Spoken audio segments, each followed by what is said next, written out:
aqui falando um pouco mais sobre esse caso, mas olhando mais para o ponto de vista da saúde. Sobre esse assunto, a gente conversa então com o doutor Alexandre Fagundes, ele que é cardiologista e presidente da Sociedade Brasileira de Arritmias Cardíacas, já está por aqui com a gente. Doutor, uma dúvida que vem surgindo já desde o início ali, desde o momento que o jogador ficou internado ali por 5 dias, é até que ponto a arritmia cardíaca impede a prática de esportes e exercícios físicos. Como que funciona, doutor? Bom dia. Olá, bom dia a todos. Um prazer estar aqui com vocês. Mas, assim, a arritmia cardíaca não é um diagnóstico específico. Existem diversos distúrbios, doenças e transtornos que modificam o ritmo normal do nosso coração e que são enquadrados como arritmias cardíacas. Por exemplo, a aceleração abrupta do coração, que é uma taquicardia, uma diminuição excessiva da frequência do coração, com frequência muito baixa, chamamos de bradicardia, e irregularidades de batimentos com extrasístoles ou a fibrilação atrial, todas podem ser classificadas como arritmias cardíacas, umas graves e outras não. O que precisa ser definido, qual é o risco da pessoa que tem o diagnóstico de uma arritmia cardíaca específica. E vimos aqui agora, infelizmente, o exemplo de uma evolução fatal de uma arritmia maligna, que é a taquicardia ventricular, evoluiu para fibrilação ventricular, e aí sim é causa de uma parada cardíaca. Então a gente tá falando de uma sequência de eventos, de uma sequência de acontecimentos que pode culminar com a morte súbita, desencadeada, levada por uma parada cardíaca, por uma morte arrítmica de uma arritmia maligna, como é a fibrilação ventricular. E aí, só para a gente entender o que pode ter acontecido no caso do jogador, ele teve um caso ali de arritmia no campo, ele foi socorrido, pelo que a gente tem de informação, sofreu uma parada cardiorrespiratória ainda em ambulância. A gente falou sobre a presença do desfibrilador nos estádios, nesse caso foi utilizado, inclusive, no Juan esquerdo, ali já na ambulância. E aí, como que isso evolui, então, doutor, para um caso de comprometimento cerebral, né? Uma morte encefálica, que a gente já vê aí um comprometimento que vai além, né, de uma questão inicial que foi o coração.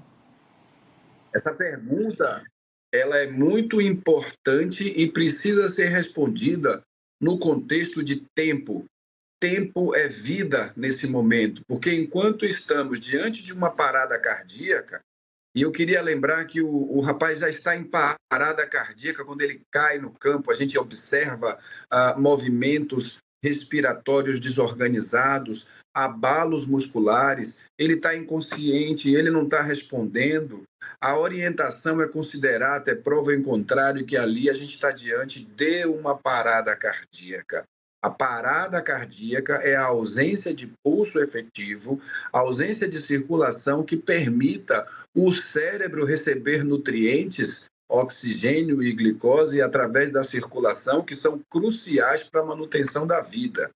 No momento em que esse fluxo não está sendo efetivo, o cérebro entra em colapso e apenas 4 minutos são suficientes para levarem a uma lesão grave e irreversível. Dependendo do tempo de exposição dessa parada cardíaca, a recuperação pode ser inviável.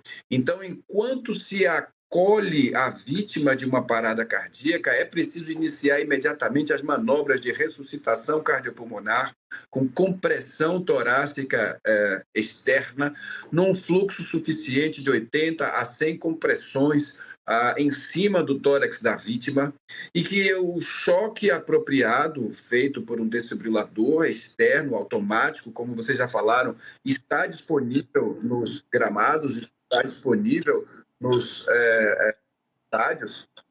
Esse choque ele precisa ser aplicado logo ali no momento em que a vítima está em parada cardíaca.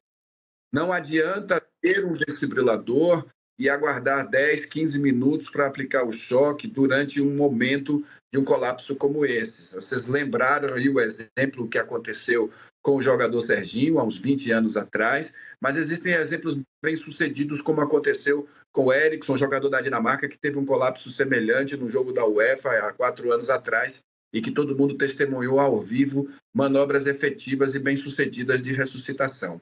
Caso isso não aconteça, a lesão cerebral pode ser irreversível e a próxima consequência nessa cadeia de eventos fatal é a morte cerebral. E, doutor, outro ponto que chama a nossa atenção, nesse caso do jogador Juan Izquierdo, é que aos 17 anos, ou seja, há 10 anos atrás, foi detectado ali que ele havia uma arritmia no coração, então, em 2014, por volta dos 17 anos, mas que ele passou ali pelos exames do clube e que, de fato, era uma pequena arritmia, né, de acordo com os relatos e com os exames por lá, e que não impediria que ele jogasse futebol, mas apenas que ele controlasse. Mas quando a gente está falando desse controle, do que a gente está falando exatamente, doutor? O que tem que se fazer quando se descobre ali uma arritmia, mesmo que pequena, como foi o caso dele há 10 anos atrás? Então, eu vou falar em linhas gerais, porque essa informação ela carece de uma certa precisão e eu já vi isso em outras fontes com divergências. Então, assim, eu vou considerar que esse caso aqui nós só temos a informação desse evento que aconteceu, infelizmente, aqui fatal.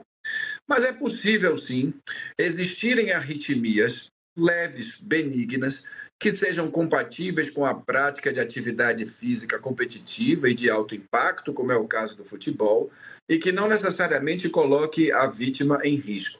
Por outro lado, existem arritmias que são graves o suficientes para impossibilitar o atleta de participar de uma atividade de alto impacto como essa, e outras que podem requerer procedimentos. Aí a gente está falando de um controle, às vezes até mais efetivo, como é o caso da ablação por catéter, que pode curar transtornos detectados no exame de triagem, tipo a síndrome de Wolff-Parkinson-White, onde o médico identifica uma alteração no eletro e é possível dessa alteração ser curada com um procedimento por catéter. Outras situações de risco que podem requerer o implante de um desfibrilador implantável, um aparelho automático do tamanho de um relógio que fica debaixo da pele e funcionando 24 horas por dia de uma maneira automática. Foi o que foi colocado com o jogador Eriksen da Dinamarca, que aconteceu em 2020. E, finalmente, situações que possam requerer realmente apenas um acompanhamento de perto e uma discriminação adequada sobre sinais de alto risco ou sinais de baixo risco, que é o que acontece às vezes quando na avaliação fica se parecendo que nada mais é do que um transtorno, do que uma variação adaptativa de uma situação que chamamos de coração do atleta. Então, assim, há uma ampla gama de possibilidades de desfechos que o médico pode optar ao detectar algo diferente no exame de triagem. Então, nós não temos como inferir, no caso do jogador em questão aqui, o que é que estava acontecendo, já que não foi liberado nenhuma informação médica para nós, mas é possível, sim, que vários jovens triados e acompanhados de uma maneira intensiva, de uma maneira responsável por um especialista, eles sejam liberados para praticar atividade física e, às vezes, com algumas implicações específicas, como esses procedimentos que a gente acabou de falar. Doutor, a gente está falando do caso, né, um caso de um atleta de alto nível, né, mas para quem tem ali identificado um caso de arritmia, que muitas vezes ela não é frequente, às vezes ela acontece em momentos, né, de oscilação, qual que é o risco para aquela pessoa que faz algum tipo de esporte de forma eventual, né, que faz ali uma corrida de final de semana, o futebol de final de semana, ou pelo menos 2 vezes por semana vai ali para uma partida de tênis, né? Que não tem ali o esporte, né? A exigência do corpo sendo exigida, de fato, todos os dias. As condições são diferentes? Sim, as condições são diferentes, mas eu acho que tem 2 coisas que eu precisava colocar de antemão aqui. Primeiro, no universo geral das pessoas normais, que estão sendo avaliadas para uma vida cotidiana, arritmias encontradas são arritmias leves e sem maiores implicações de risco. Então, as extrasístoles isoladas e, eventualmente, a fibrilação atrial são as arritmias mais comumente encontradas na prática do dia a dia e, muitas vezes, compatíveis com uma vida normal. Por outro lado, a atividade física é benéfica, sim. O esporte e a atividade física regular aumenta vários indicadores de qualidade de vida, ajuda no controle do açúcar, ajuda no controle da obesidade, diminui risco de infarto, melhora o perfil físico de pessoas com alguns problemas cardíacos. Mas é claro que há uma necessidade de se estabelecer que tipo de arritmia a gente está lidando e que tipo de esporte que vai ser praticado. E, para isso, nada mais adequado do que uma orientação especializada, uma orientação profissional do cardiologista que é habituado com a medicina do esporte ou com a arritmia, para que essa pessoa possa praticar sua atividade física sem maiores riscos. Tá certo. Doutor, muito obrigada pelo seu tempo, pelos esclarecimentos tão importantes nesse momento, compartilhados aqui com a gente, e até uma próxima. Obrigado, estamos à disposição. Até mais. Bom, olha só.